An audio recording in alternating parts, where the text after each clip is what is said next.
Good morning, good afternoon, good evening, wherever you are in the world. Thank you for joining us for this week's edition of the SMIE Consulting Midweek Roundup. Today is Wednesday, October 27th, 2021, and today over the next half an hour we're going to be going in depth into 3 questions we've been hearing from international educators over the last few days. For those that are new to the Roundup, what we do each week on Monday, we have a free newsletter we send out direct to your inbox that you can subscribe to at smieconsulting.org/subscribe. Or you can get the link to the most recent edition of this week's newsletter in the comments section on our Facebook page where we're doing this live chat. We also put the links to all the stories we cover related to these questions in that comments section on the Facebook page. So if you're watching on repeat on Facebook or on demand on YouTube, you can link back to our most recent edition of the newsletter at smieconsulting.org/subscribe. So what we do each week, when we go in depth into these 3 questions, we see themes in some of the news stories we've been covering, and we put those together into these 3 questions that we'll do today. So let's get right to them. First question of the day: how significant is social media's hold on our lives? And every once in a while we go in depth into social media and to give a sense on really where the state of play as it relates to social media in the world today. And we all know that social media is dominating our lives, probably more than we care to admit. Some of us might take our social media purges or social media hiatuses or holidays for a while. Some might swear off certain social media channels altogether because they just feel they're getting too toxic, whatever the case may be, or just getting too overly invested in those platforms. But I bring this topic up every once in a while because it is important to remind ourselves not just how we experience social media here in the United States, but really the global impact of this phenomenon on our world, and particularly on students, future students that may be looking at coming to the United States, coming to our countries for higher education, and the impact these various platforms can have on decisions that students make. And that's why we call our business social media and international education. Those are my 2 passion areas, and those are my areas since 2005 when I first got on Facebook and started using YouTube and Twitter a year later. Those are the things that have become such an important part of my philosophy when it comes to recruiting students in international education in general, leveraging the tools you have available to reach your target audiences. So let's get right to it, the hold that social media has on our lives on a global perspective. And again, that's what we're trying to do here with the SMIE Consulting Midweek Roundup, is provide that global perspective on how things impact what we do in our daily lives in our field of study, not just in our personal lives, but how they impact our profession. So the State of Digital is a report that comes out every quarter from We Are Social. Now, this is a team that popped up about 4 or 5 years ago, based in London, but now have offices worldwide, that do social media research, go really in depth into the impact it has on different countries, the world around us, all of that. They do quarterly reports that this is referring to the State of Digital in October 2021. And some of the kind of the headlines of this most recent survey is that more than 2/3 of the world's population now uses a mobile phone today. And that includes 2/3 includes kids under the age of 13 that may or may not have access to a mobile phone yet. So that's an increase of almost 2% by almost 100 million people over the last 12 months. So we're talking about 5.29 billion people around the world have a mobile phone, at least one. And that's out of a total world population of 7.89. So there's only 2.6 billion people in the world that don't use a mobile phone today. Now, when it comes to internet users, we're talking about a very large and increasingly large percentage of the world's population are now have access to the internet every day, and that number is at 4.88 billion. So that's increased more than 220 million over the last year. So we're talking about 61%, almost 62% of the world's population now has access to the internet. And what does that mean? for their access to knowledge, and maybe some not so much informative content out there. The bottom line of this report, they covered digital or mobile usage, did internet access, and social media. The number of active social media users on the planet today is now 4.55 billion. That's almost 58% of the world's population are active on social media right now. And that's big numbers, obviously, mind-boggling numbers, and hard to get our heads around most of them when we think about it. But what's really important, I think, is just how increasingly social media is still outpacing internet usage, mobile usage. We're talking an added 400 million people on social media as a year on year, and that's compared to 100 million more internet users or mobile phone users, 200 million more people accessing the internet. 400 million was now, that's a 10% growth year on year that are active on social media. So that's why as I mentioned earlier, why social media is such an important part of what my company does, what my consulting is about, is really taking a look at where the students are, what platforms they're on. And I know for my colleagues in the U.S., in the United States, many of us have kind of gone away from using Facebook as a recruitment tool for domestic audiences because they've moved to Instagram. They're on TikTok now and other platforms. So it's become less important for domestic audiences. But internationally, and this is something I've been preaching for years, even when Facebook started to take a decline in number of college-age students in the United States back in probably 2013, 2014, we started to see that's when Facebook growth was exploding around the world. And wherever Facebook has really taken off, it's been the youth. It's been the college-age population, really, that have really driven that initial growth. And yes, as social media markets mature, the youth tend to migrate on to other platforms. But do they ever really shut off Facebook is a key. And I would caution you to guard against moving away from Facebook as a tool to really reach your target audiences. And I say that for a number of reasons, because when you look at the growth of social media platforms over the years and the current most used social media platforms around the world, you look at the top five social media platforms that exist in the world.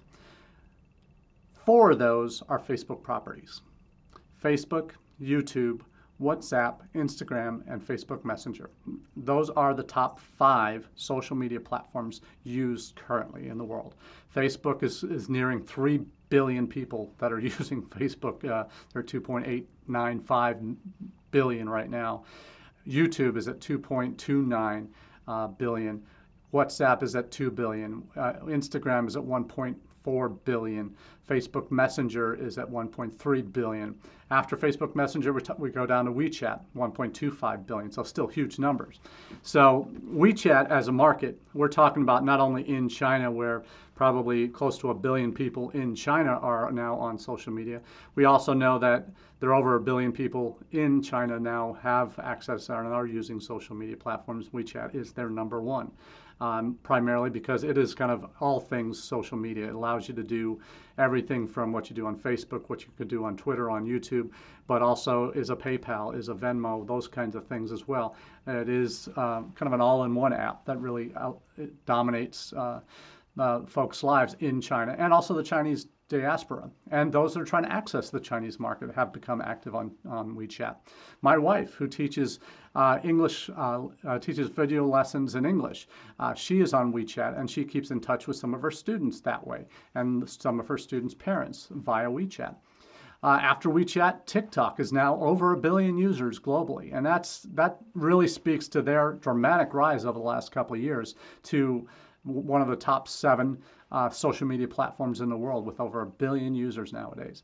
So we're talking about That's even TikTok, and this is key. TikTok is at over 1 billion users without having access to India right now because it's still blocked there because of ongoing battles between India and China and some of their trade wars and social media wars. So we're talking about 15% of the global internet population are now on that are in India can't use TikTok right now.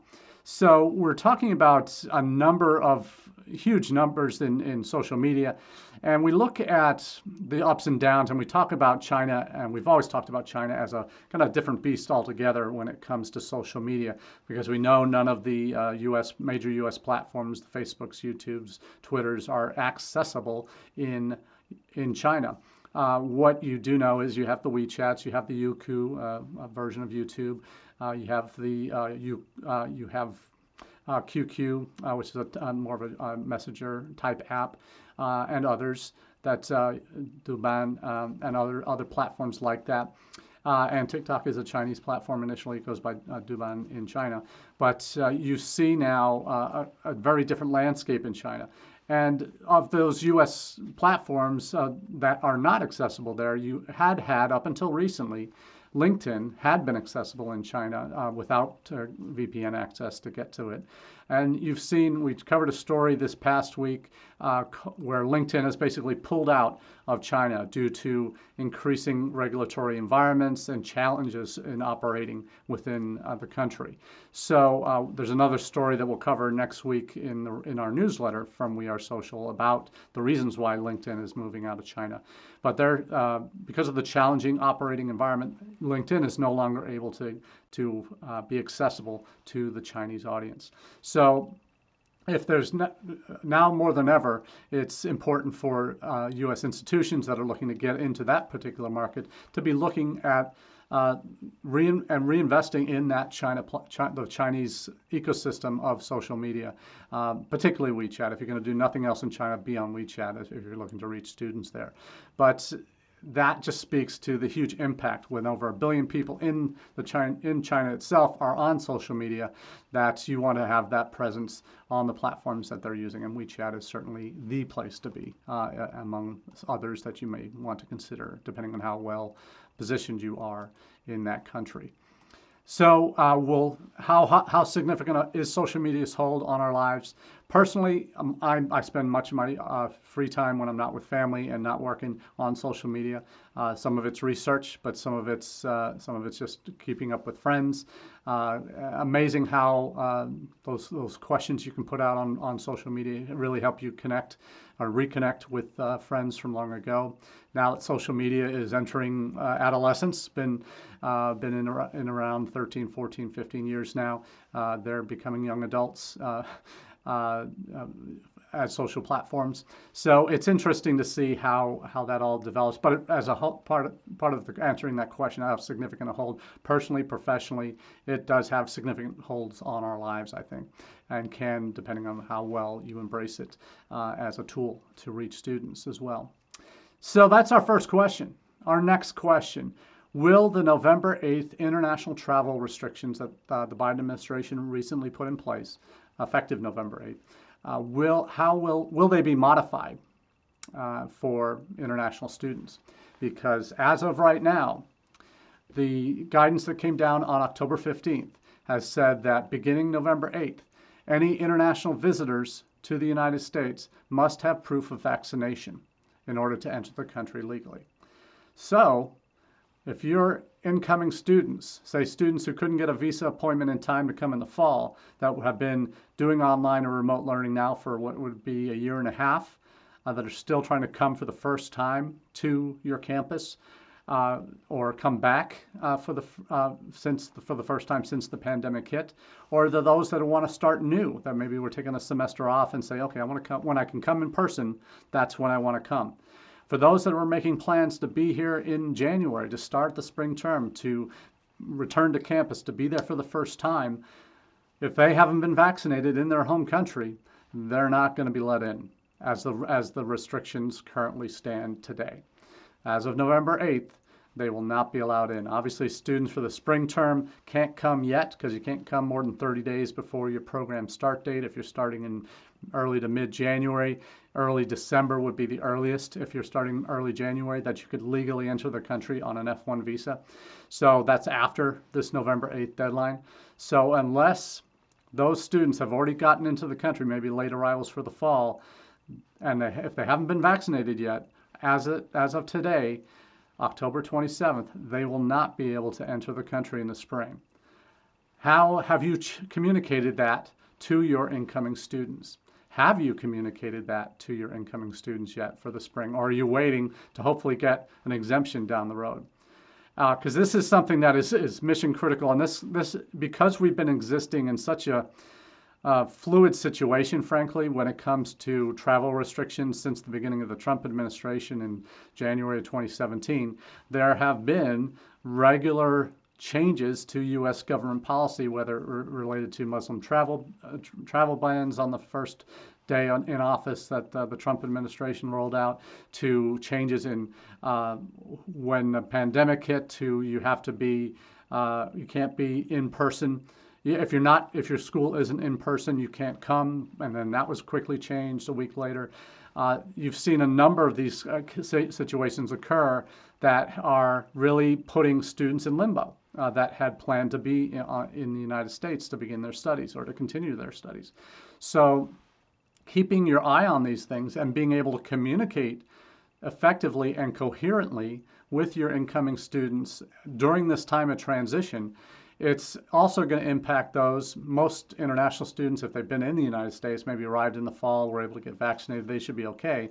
Some campuses are now implementing, because of the Biden administration's vaccine mandate for all institutions or employers that have received government funds. Some are now interpreting that to be, most are, I should say, are interpreting that to mean you've got to have your students, faculty, staff all vaccinated as well. Some are making those effective for the spring term in order to continue employment, continue studies, whatever the case may be. So it's important that you're keeping up with these changes that will impact your future students. And you need to be communicating these changes to your students on a regular basis.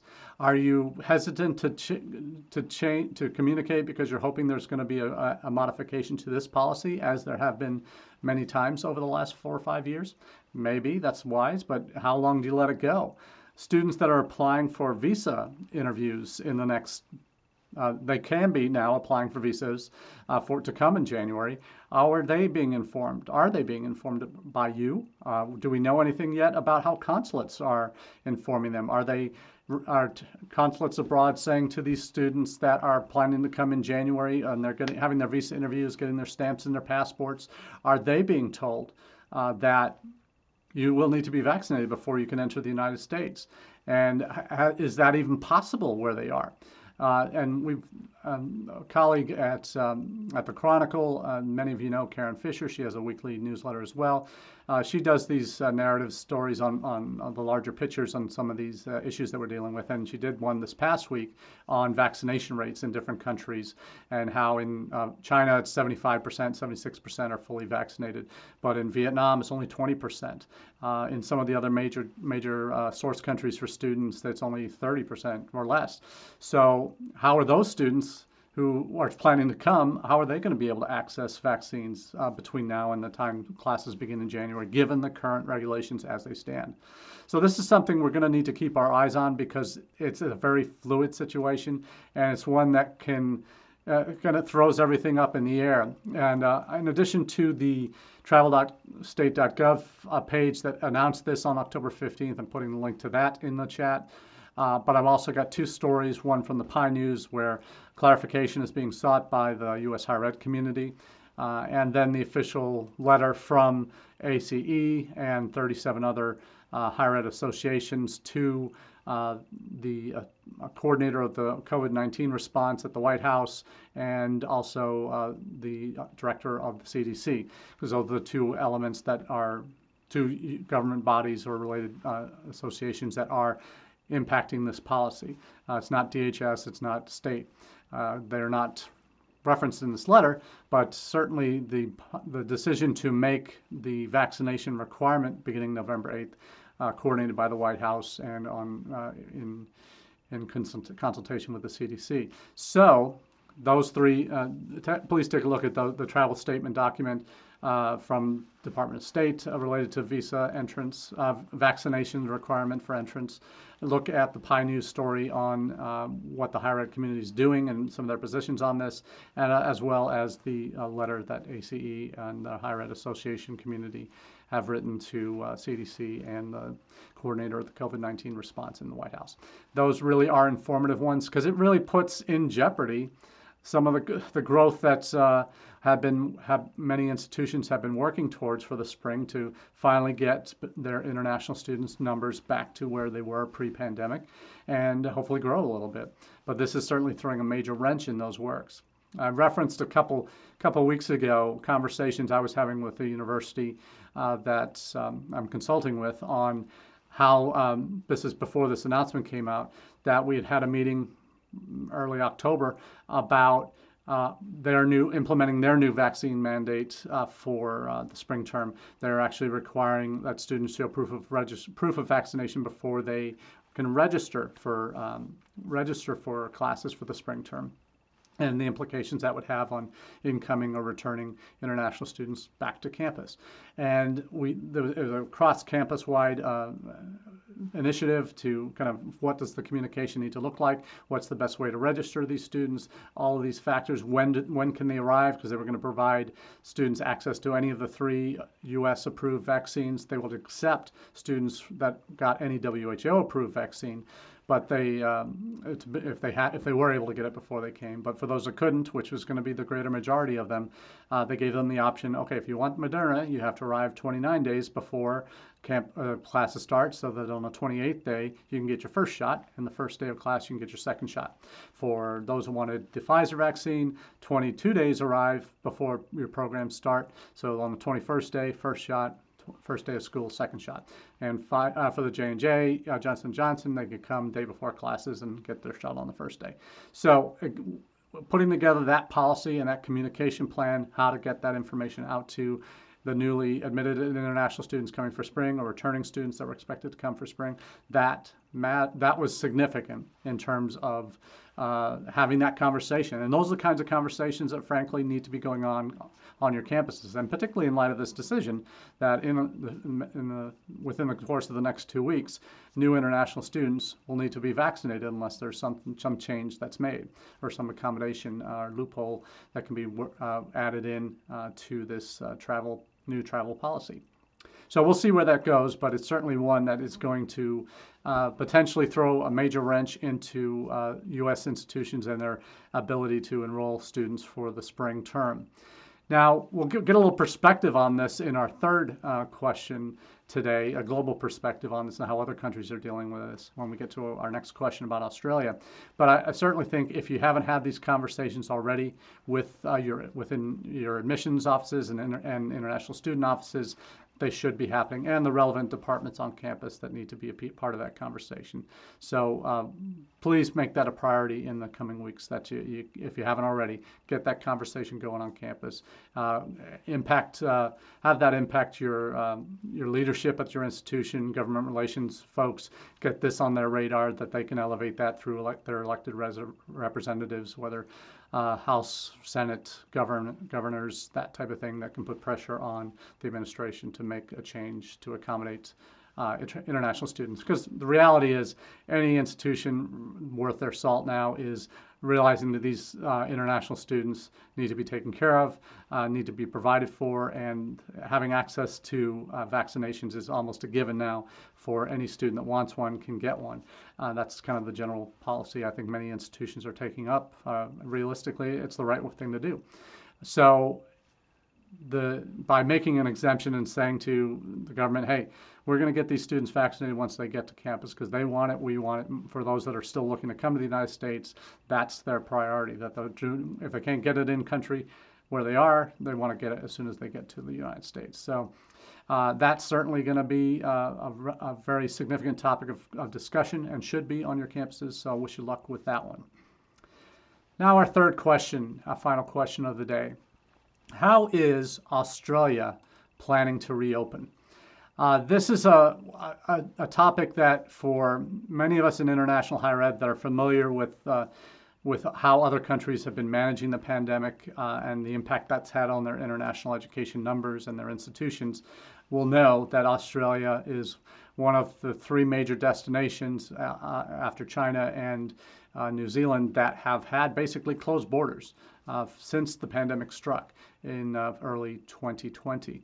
And as a result, they've lost, their academic year starts February, March. So you have 2020 was almost a complete bust. Most of their students started their studies remotely. 2021 has been a complete bust, and there's a chance that 2022 is going to be it won't be back to full steam beginning of the academic year in 2022 yet, because it will take time to reopen.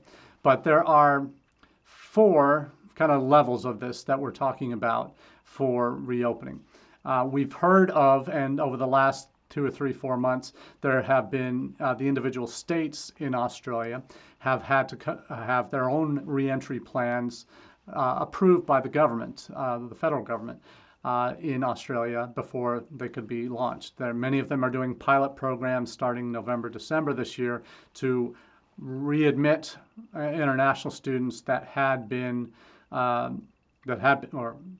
studying here, had gone home, but weren't able to get back into the country when borders got shut in early 2020. So those are the kind of the initial pilot projects. We're talking 500 a month, basically, was what they're looking at for many of these state programs, which also involve quarantines. So that even if you're vaccinated, they're going to be requiring quarantines for these individuals that are coming back in. But one that's only going to happen on a broader scale nationally. These are the four levels. So outside of the state plans that are the pilot plans that are starting early next month, you have Australia's kind of the national rule has been once Australia's national vaccination, this is from an ICEF Monitor report that kind of covers all of these things in depth, that first Australia's national vaccination rate has to hit 80%. They're currently at 70% and they're working their way towards 80%. That's expected to hit 80% sometime in November. Once that happens, the borders will reopen for Australian travelers, so allowing Australians to come back into the country and Australians to go abroad. So that's the kind of the reopening part where it's beyond just the pilot projects that the individual states will have starting in November with small numbers and quarantine facilities, all of that. The next step is vaccinated international students and skilled migrants are the next priority after allowing Australian citizens to come and go. The third level is additional vaccines in the WHO sphere have been added to the approved list of vaccination jabs that Australia will accept. Some of that had been political. Sinovac was one of the 2 Chinese vaccines that had not been approved but now has been added. And there's a lot of political things going on, as we know, between Australia and China. But that's Covishield is the, for those who are not familiar with the different lingos, the AstraZeneca Oxford vaccine from England, from the UK, has been marketed in other countries as Covishield, and particularly in India. Those gives access to that vaccine and Sinovac are now approved for Australia. So that's opening the door to more students. But the vaccines are, when we look at what's happening in the United States, the vaccinations are going to be required for students to get into Australia. So that's interesting to see that develop, how that will look for international students moving forward. And we're fretting about that, trying to get exemptions for international students to the November 8th ruling that's coming out that will mandate vaccines for newly arriving international students. So here's the quarantine restrictions.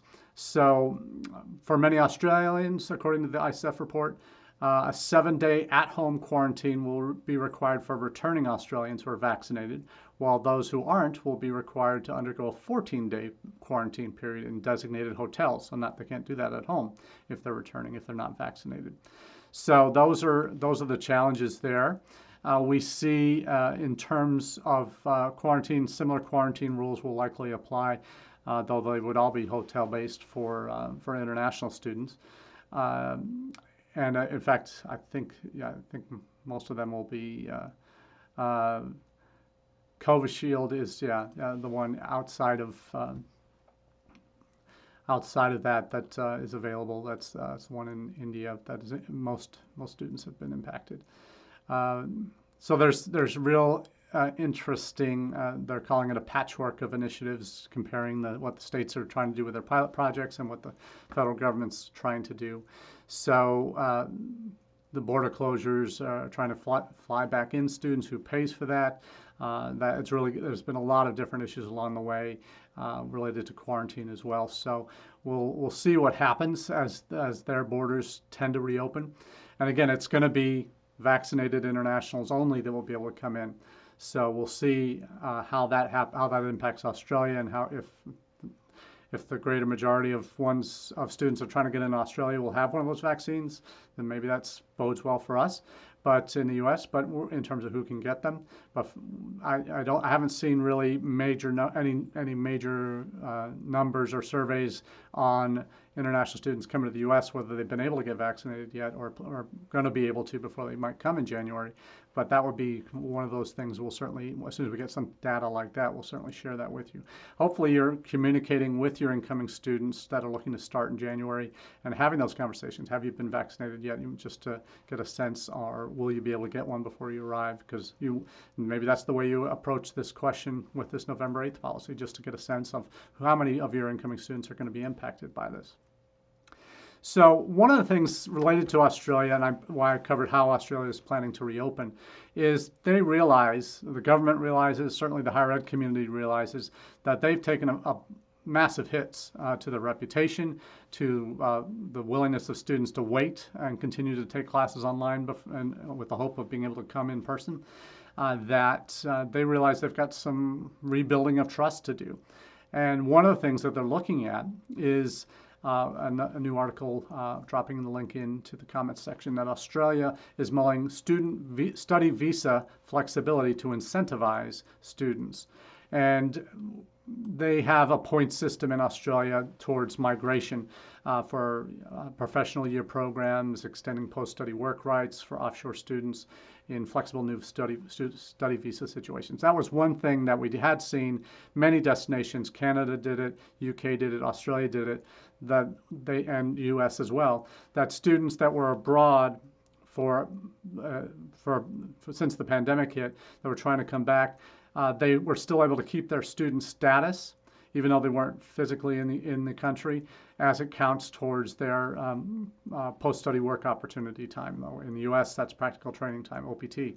So they were still able to maintain their status and be considered in status and working towards graduation and degree requirements, so that they could still do their OPT in the U.S. after graduation. And Canada, UK, and Australia certainly allowed those exemptions for their students who are stuck abroad as well. So the migration points piece is for those that are looking to, because they do tie study and work in Australia. They do it exceptionally well in Canada. There's a new post-study work visa in the UK, or renewed post-study work visa in the UK to give students 2 years of work opportunity post-graduation. So all of that is happening, but Australia is certainly recognizing, unlike the UK and Canada, the US, that had been able to stay open, though didn't have huge numbers, certainly in the US case. Australia realizes they need to regain the upper hand when it comes to attracting skilled migrants that come to first study who want to then stay and work. So that's something that Australia realizes they're doing, and it'd be interesting to see if the U.S. ever gets to that position. Certainly, it's not going to get there until that dual intent status is adopted for F1 students that can give them that flexibility as well, that can impact post-study opportunities beyond just their OPT time. So there's a lot going on. Obviously, we'll keep you posted in the weeks and months to come as these stories develop, but wanted to certainly give you our thoughts on what the impact of this November 8th ruling means for the U.S. and how other countries are handling it. So important distinctions we all need to keep in mind as we do our work each day. So until next time, have a wonderful week, and hope you have a productive time in the next few weeks preparing for International Education Week. More on that to come later. Cheers.